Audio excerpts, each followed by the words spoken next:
তো বিভিন্ন জায়গায় বিভিন্ন রকম ভাবে বোঝাচ্ছে কিভাবে ফর্ম ফিল আপ করতে হবে। আমি একদম নির্বাচন কমিশনারের নিয়ম অনুযায়ী যেভাবে বলেছে আমি সেইভাবেই দেখাচ্ছি এবং খুব শর্টকাটে দেখাচ্ছি, মানুষ যেটা বুঝতে পারবে সহজে। একটু সবাই শেয়ার করবেন ভিডিওটা। এখানে একটু আমি ফর্ম ফিল আপ করছি। সবার প্রথম যে প্রশ্নটা আসে যে আমি ফর্মটা বাংলায় ফিল আপ করবো নাকি ইংরেজিতে। আমি বলবো ওপরের যে পার্টটা আছে এখানে হচ্ছে বর্তমানটা ফিল আপ হচ্ছে। ফর্মটা আগে ভালো করে বুঝে নেওয়া যাক। এখানে বর্তমানটা ফিল আপ হচ্ছে আর এখানে 2002-এরটা ফিল আপ হচ্ছে। বর্তমানের জায়গাটা সবাই ইংলিশে ফিল আপ করবেন, কারণ বাংলাতেও করতে পারেন, কিন্তু এটা আপলোড হবে ইংলিশে। এই যে এই জায়গাগুলো দেখছেন, জন্ম তারিখ, আধার নাম্বার, মোবাইল নাম্বার, পিতার নাম, অভিভাবকের এপিক নাম্বার, মায়ের নাম, এগুলো সব ইংরেজিতে করবেন। কারণ এগুলো যখন আপলোড হবে অনলাইনে এগুলো কিন্তু ইংরেজিতেই আপলোড হবে। সেক্ষেত্রে কারো বানান নামে থাকতেই পারে যে সুপ্রিয়, SU, কেউ SA লেখে, কেউ SO লেখে, তো বিভিন্ন জনের ক্ষেত্রে বিভিন্ন রকম। তাই আপনি এটা ইংরেজিতে ফিল আপ করলে সেক্ষেত্রে যিনি আপলোড করবেন তার কোনো ভুল হবে না। তাহলে প্রথমে এই জায়গাটাই আমি ফিল আপ করে দেখাচ্ছি। প্রথমে আছে জন্ম তারিখ। আমি জন্ম তারিখটা বসিয়ে দিচ্ছি যে কোনো লিগাল ডকুমেন্টস থেকে।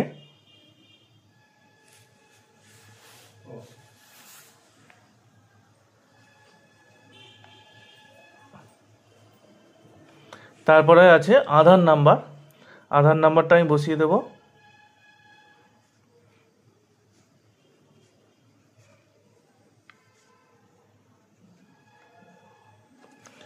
তারপরে মোবাইল নাম্বার।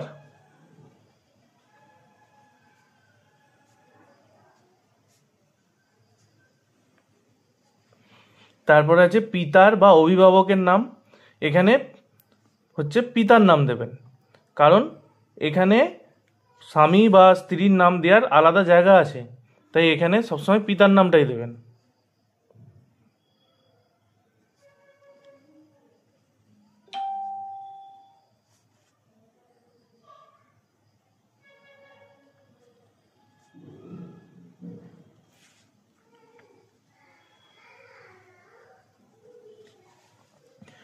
এখানে বলেছে পিতার বা অভিভাবকের এপিক নাম্বার যদি থাকে দেবেন, না যেগুলো যদি থাকে আছে সেগুলো না দিলেও অসুবিধা নেই।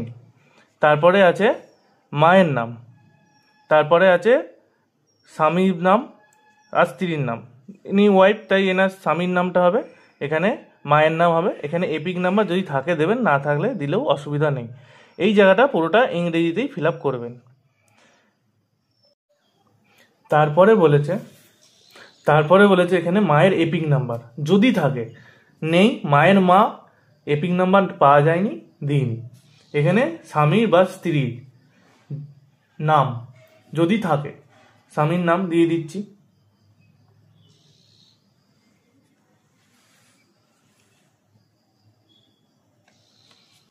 এরপরে বলেছে স্বামীর এপিক নাম্বার।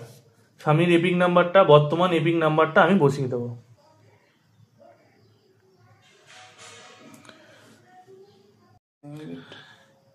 এনার আমার মায়ের যাবতীয় বর্তমান ডিটেলসটা এখানে আমি ফিল আপ করলাম, বর্তমান আধার কার্ড এপিক কার্ড দেখে। এবার আসল জায়গায় আসি, এই দুটো জায়গা যেটা 2002-এর বিবরণ দিয়ে হবে, কোনো বর্তমান বিবরণ দিয়ে হবে না। কোনো বর্তমান বিবরণ দিয়ে হবে না, 2002 থেকে হবে। 2002-এ যেমন থাকবে সেই লিস্ট বার করবেন, 2002-এর লিস্ট, সেই লিস্ট দেখে দেখে হবে। এখানে এবার চলে আসবো 2002-এর জায়গাটা। 2002-এর জায়গায় যার নাম আছে 2002-এর, তার 2002-এর লিস্টে যিনি ভোট দিয়েছেন তার যদি নাম থেকে থাকে তার ফিল আপ হবে এই দিকে। তার ক্ষেত্রে এই দিকটা ফাঁকা থাকবে, ডান দিকটা ফাঁকা থাকবে। এখানে বলা হয়েছে সর্বশেষ SIR নির্বাচক তালিকায় থাকা নির্বাচকের বিবরণ, যার নাম ছিল 2002। তাহলে এক্ষেত্রে এনার নামটা ফিল আপ হয়ে যাচ্ছে।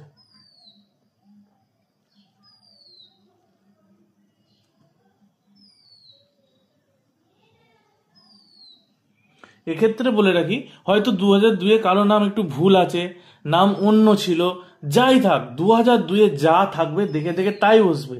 এটা থেকে কোনো নতুন ভোটার কার্ড তৈরি হবে না। এটা জাস্ট 2002-এ নামটা ছিল নাকি এটা ম্যাপিং করার জন্য এটা ডিটেলসটা নিয়ে আসছে। এখানে যেমন থাকবে সেটাই লিখবেন। যখন আপনার নামটা সার্চ করা হবে তখন দেখে বোঝা যাবে, ভুল থাকলে ভুলই, অসুবিধা কিছু নেই, সেটা দেখে বুঝে যাবে যে হ্যাঁ আপনার নামটা ছিল, এতটুকুই। এপিক নাম্বার, এখানে এটা দেখুন, এটা নিয়ে সবার গন্ডগোল হচ্ছে। 2000 এই যে ফর্ম জায়গাটা, এখানে সব 2002 থেকেই ফিল আপ হবে, আদার্স কিচ্ছু নয়। এখানটা যখন ফিল আপ করবেন বর্তমান ডকুমেন্টসগুলো সরিয়ে দেবেন, দিয়ে এই যে 2002-এর নামটা এখানে আন্ডারলাইন করে দেবেন। দিয়ে অনেকের এপিক নাম্বার আছে 2002-এ নেই, এখানে অপশান দিয়ে দিচ্ছে যদি থাকে। আমি এখানটা দেখে দেখে বসিয়ে দিচ্ছি 2002 থেকে এপিক নাম্বারটা।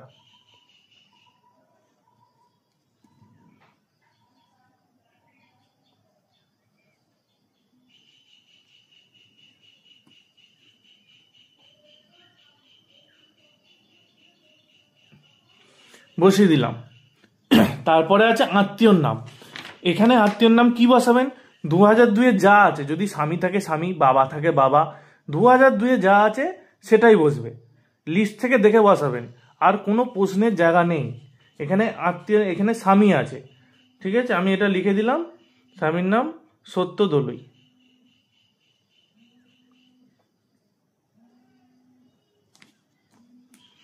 এরপরে বলেছে সম্পর্ক। সম্পর্ক এখানে দেখুন দিয়াই আছে স্বামী। একদম 2002 থেকে দেখে দেখে সবকিছু ফিল আপ হবে, এখানে আর কোনো প্রশ্নের জায়গা নেই। স্বামী। জেলা, তখন ইনি কোন, যেই জেলায় ছিলেন তখন হুগলি জেলায় ছিলেন, হুগলি। রাজ্যের নাম পশ্চিমবঙ্গ। এবার এখানে আছে বিধানসভা ক্ষেত্রে নাম্বার, অংশ নাম্বার, পার্ট নাম্বার।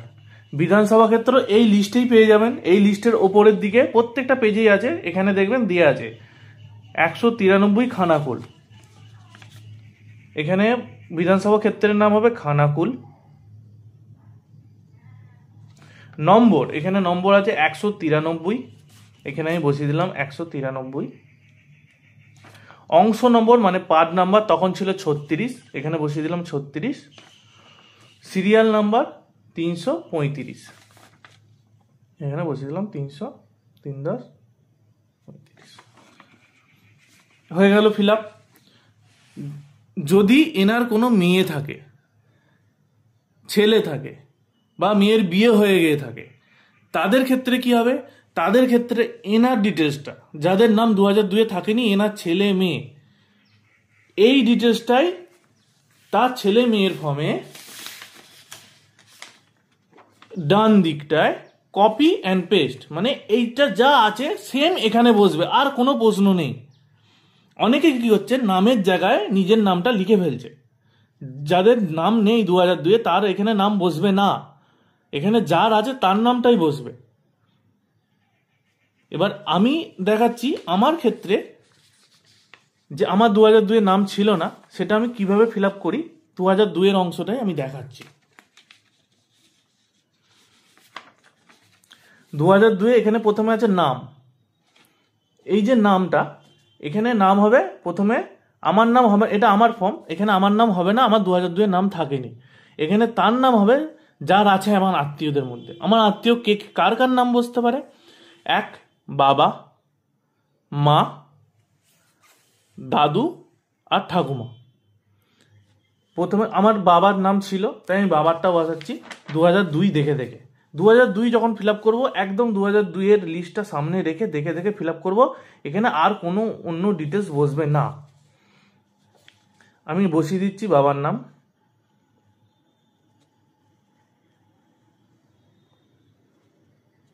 এবার আমার ইনি কে হন সেটা আমি কি করে বোঝাবো?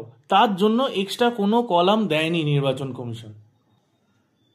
আমি সেটা এই পাশে লিখে দিলাম যে বাবা, ব্র্যাকেটে। এটাই আমাদের নির্দেশ দেওয়া হয়েছে। এই যে 2002-এর ডিটেলসটা যাদের নাম নেই তাদের ক্ষেত্রে, যাদের বসছে বললাম বাবা, মা, ঠাকুমা অথবা দাদু, তার জন্য নির্বাচন কমিশন কোনো কলাম দেয়নি। প্রথমেই আমি যার নাম আছে আত্মীয়ের বিবরণ বলেছে, প্রথমে যার নাম আছে 2002 এর আমার আত্মীয়, তার নামটা আমি বাবার নাম লিখে দিলাম, ব্র্যাকেটে লিখে দিলাম বাবা। এই জায়গাটায় সবার কনফিউশন তৈরি হচ্ছে। এখানে বাবার এপিক নাম্বার 2002 এ দেয়া আছে, আমি সেটা দেখে দেখে বসিয়ে দেবো। এই যে 2002 আমার বাবার নাম, এখানে এপিক নাম্বার।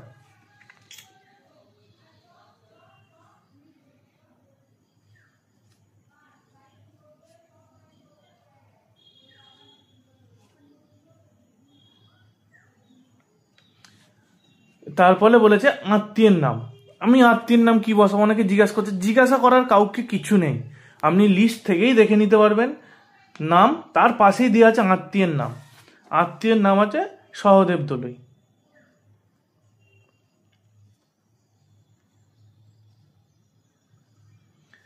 এবার সম্পর্ক কি লিখবো?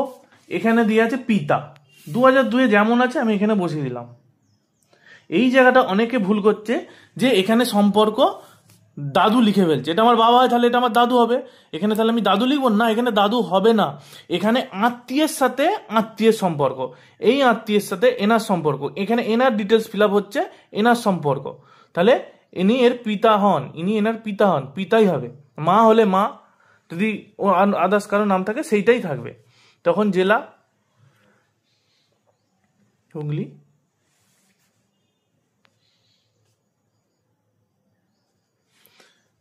বিধানসভা ক্ষেত্রের নাম লিস্টে আমি পেয়ে যাব, এখানে দেয়াই আছে Khanakul.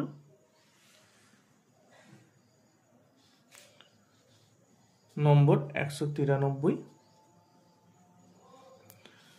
Part number 36, serial number এখানে পেয়ে গেলাম 334।